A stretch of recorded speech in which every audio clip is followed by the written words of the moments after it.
की बात है। जाड़े का दिन था और शाम होने वाली थी। आसमान में बादल छाए हुए थे। एक नीम के पेड़ पर बहुत से कौवे बैठे थे। वो सब बार बार काव काव कर रहे थे और एक दूसरे से झगड़ा भी कर रहे थे। इस समय एक मैना वहां आई और उसी पेड़ की एक डाल पर बैठ गई। मैना को देखते ही कई कौवे उस पर टूट पड़े।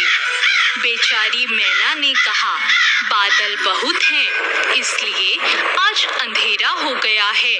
मैं अपना घोंसला भी भूल गई हूँ, इसलिए आज रात मुझे यहाँ बैठने दो।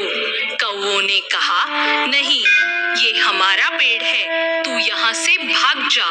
मैना बोली, सभी पेड़ ईश्वर ने बनाए हैं। इस सर्दी में यदि वर्षा हुई और ओले पड़े तो ईश्वर ही हमें बचा सकते हैं। मैं बहुत छोटी हूँ और तुम्हारी बहन भी हूँ। तुम लोग मुझ पर दया करो और मुझे यहाँ बैठने दो।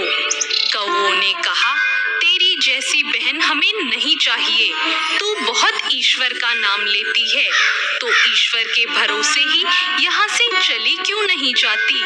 तू नहीं जाएगी तो हम सब तुझे मार देंगे। कौवों को काव काव करके अपनी ओर झपटते देखकर बेचारी मैना वहां से उड़ गई और थोड़ी दूर जाकर एक आम के पेड़ पर बैठ गई। रात को आंधी आई, बादल गरजे और बड़े बड़े ओले बरसने लगे। कौवे काव काव करके चिल्लाए।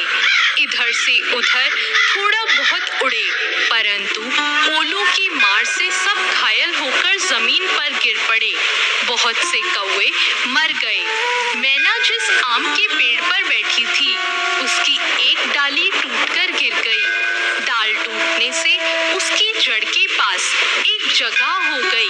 छोटी मैना उसमें घुस गई और उसे एक भी ओला नहीं लगा। सवेरा हुआ और थोड़ी देर बाद चमकीली धूप निकली। मैना उसमें से बाहर निकली और पंख फैलाकर चहकने लगी। उसने भगवान को प्रणाम किया। ओलों से घायल पड़े हुए कौवों ने मैना को उड़ते देखकर कहा, मैना बहन, तुम कहाँ रही थी? तुम्हें ओलों से किसने बचाया? मैना ने कहा, मैं आम के पेड़ पर अकेली बैठी भगवान से प्रार्थना करती रही और भगवान ने ही मेरी मदद की।